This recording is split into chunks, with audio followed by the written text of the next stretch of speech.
UGC के equity नियमों को लेकर केंद्र सरकार ने सुप्रीम कोर्ट में बड़ा अपडेट दिया है। सरकार ने बताया कि उच्च शिक्षण संस्थानों में जातिगत भेदभाव रोकने के लिए बनाए गए इन नियमों पर दोबारा विचार किया जा रहा है। पूरी खबर देखिए इस रिपोर्ट में।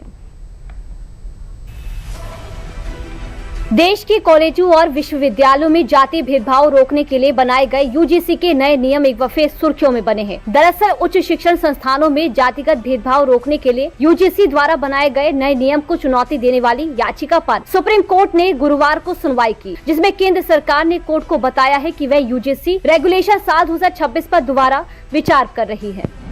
केंद्र सरकार ने सर्वोच्च न्यायालय को सूचित किया है कि वह विश्वविद्यालय अनुदान आयोग यूजीसी के समता विनियमन साल 2026 पर पुनर्विचार कर रही है, जिसे न्यायालय ने फिलहाल स्थगित कर दिया है। केंद्र और यूजीसी की ओर से solicitor general Tushar Mehta supreme court में पेश हुए। उन्होंने मुख्य न्यायाधीश सूर्यकांत की अध्यक्षता वाली पीठ को बताया कि मैं ये नहीं कह रहा हूँ कि अंतिम निर्णय क्या होगा, लेकिन हम इस पर पुनर्विचार कर रहे हैं। न्यायालय ने यूजीसी को विनियमों को चुनौती देने वाली याचिकाओं के जवाब दाखिल करने के लिए 4 सप्ताह का समय दिया है। न्यायालय ने यूजीसी को सभी याचिकाकर्ताओं द्वारा उठाए गए मुद्दों को शामिल करते हुए व्यापक प्रति हल्फनामा दाखिल करने का निर्देश भी दिया। न्यायालय ने कहा कि हल्फनामे की प्रतियां याचिकाकर्ताओं को उपलब्ध कराई जानी होंगी, जिसके बाद वो 2 सप्ताह के भीतर अपना जवाब दाखिल कर सकते हैं।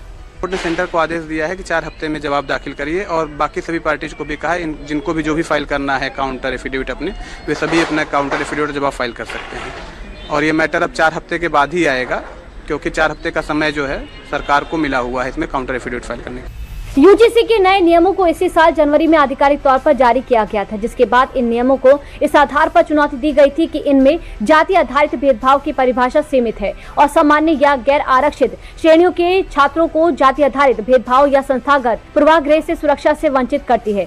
याचिकाओं में नए ढांचे के दायरे और संभावित दुरुपयोग पर भी चिंता जताई गई थी, जिस पर सुप्रीम कोर्ट ने इन नियमों पर अंतरिम रोक लगा दी थी। ऐसे में आज हुई सुनवाई के बाद ये साफ हो गया है कि यूजीसी के साल 2026 एंटी कास्ट भेदभाव नियमों का भविष्य केंद्र सरकार की समीक्षा और सुप्रीम कोर्ट की अगली सुनवाई पर निर्भर करेगा।